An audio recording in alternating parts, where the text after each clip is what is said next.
He could race him back to the yellow. He could race him back to the line. They had taken the green flag. They could race him back to the line.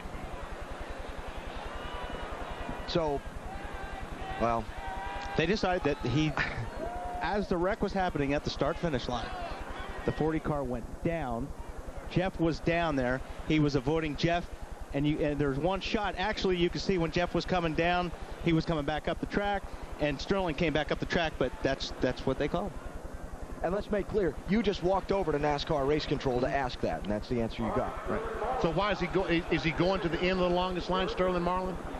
He's going to the end of the longest line, but it would be for working on the car during the red. Under the red flag. Right. Okay. Correct. So no penalty for going below the line, but the penalty to the end of the longest line is for working on the car under the red. Right. Exactly. Not the yellow line is not an issue. Okay. It's for working on the car during the red. And he goes to the end of the longest line. So therefore he'll come in, they'll work on the car, knock the fender out, change 4 tires. 4 tires and go. Agree with those decisions? It doesn't matter either way. Whether you get penalized for going below the yellow line or working on the car, you're going to get penalized for one of those. So I don't know what's the difference. It's fair enough. I mean, what are they going to do? Make him go the end of the longest line twice? They can't do that. I mean, so it's fair enough, the penalty. Here's the situation. The green flag is in the air. See the green flag waving? Now, Sterling Marlin is trying to get by. He clearly has the left side below the yellow line. Jeff Gordon goes down to try to block him. Okay, now is the yellow waving right here yet? Not yet. Nope. Now it is. Okay, now the yellow flag starts waving.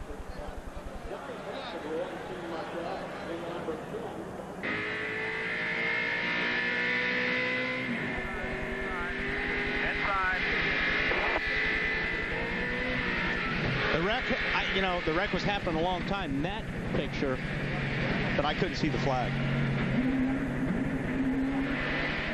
I don't see where that's an issue anyway. But it doesn't matter. Well, it's clear that the penalty on the backstretch for working on the car under the red, that was very clear, very obvious. Right. And he's been penalized for that. And that's penalty enough. Yes, well, the whole deal. That's once again, here's Sterling Marlin getting out of his car, going over. The right front fender is rubbing the tire. He grabs hold of the fender, trying to get it away from the tire because he doesn't want to stop. That is an infraction under NASCAR rules. You're not allowed to do anything to your vehicle on the red flag conditions. How about Jeff Gordon in this deal? He get robbed in this? No.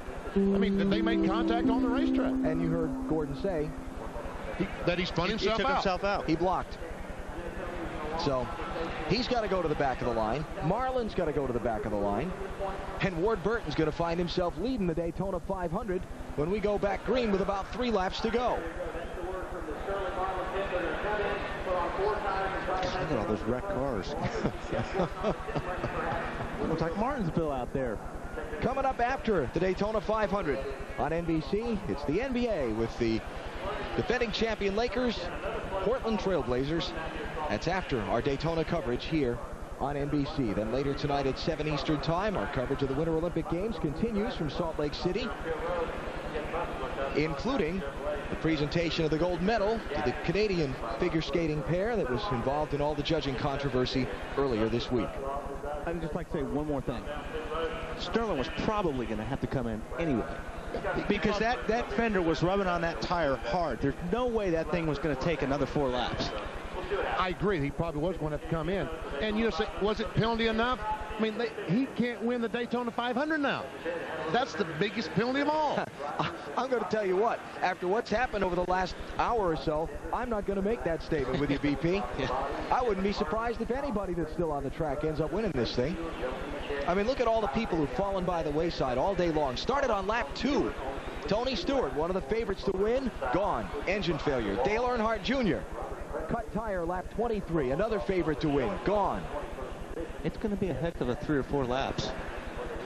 Sorry, Walt, just still waiting while they clean up the racetrack before they pull the red flag. It looks like they're just about done. They had some of the jet blowers out on the track, taking all the oil dry and the bits of metal and things like that down to the inside of the Speedway. And in fact, the word has just gone out to crank the cars up, fire the engines out on the back straightaway. We got 4 guys in the top 7 right now that have not won the Daytona 500. Ward Burton, Elliott Sadler, Mark Martin, Ryan Newman. And the experienced guys, Jeffrey Bodine, Dale Jarrett, Bill Elliott, have a Daytona 500 trophy. Red flag is withdrawn. Yellow flag is now back out. Now you can work on your race car. But you heard, when we heard the restart just a moment ago, and Jeff Gordon was accelerating, trying to get his car up to speed, did you hear the big drop in RPMs when he shifted from second gear to third gear? See, that's one problem with the transmissions at Daytona. You have to have such a low first gear to get you out of the pits. So then second gear becomes too much. You can't have the ratios close enough, and you always have a big drop off in RPM between one of the gears. In his case, it was between second and third, and he lost all that momentum when he went to third gear. So they're moving now back around toward the front stretch. They'll get the 1 to go signal when they come to the start-finish line, and it will be a 3-lap race to see who wins the Daytona 500. 14 cars on the lead lap. Hey, BP. There you go. How'd you do that?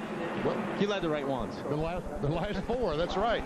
David Pearson was leading and spun out, right? That's right, with 4 laps to go. Derek Cope, 1990. Dale Earnhardt led by about a mile. Cut a tire down. Cope went on to the victory. I'll tell you who may turn around and be the absolute story of this day. Jeffrey Bodine. He's going to be running second after the penalty to Sterling Marlin. Let's hear from his team. Johnny Allen is his crew chief, and Johnny, you know, Benny Parsons said earlier, you guys have one of the strongest motors after that dyno test the other day. Can Jeffrey get some help and get around everybody? I don't know. There's a lot of conspiring and deal making going on behind this. But I've seen the deal the other day, and they said that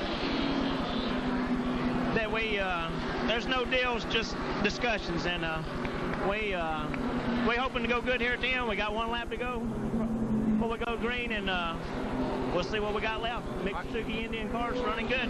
Remember yesterday, Johnny was working on the 1 car of Jimmy Spencer, and it failed at the end. And car owner James Finch, he's gone back to his boat. He's left. If they win, he won't be in victory lane. James, you might want to come back. Marty? Well, Dave, what an interesting day, and if he does win the race, Jeffrey Bodine's got to pass Tommy Baldwin's driver out there, Ward Burton. What a crazy day. Can Ward keep it up front? A lot of Fords behind your Dodge. Yeah, I was just telling Ward that, you know, but I'm real proud of everybody at this Caterpillar Dodge back at the shop. They've done an awesome job to put this car where it is right now, and you know, had a lot of Fords run up front today. You know, they got a good break with NASCAR, but hopefully we'll come out top. You know, we're real excited right now, and it's time to let it eat. Every man for himself now. Hey, guys, you think we've seen a lot of blocking in the first 195 laps? Watch these last few. It's going to be wild.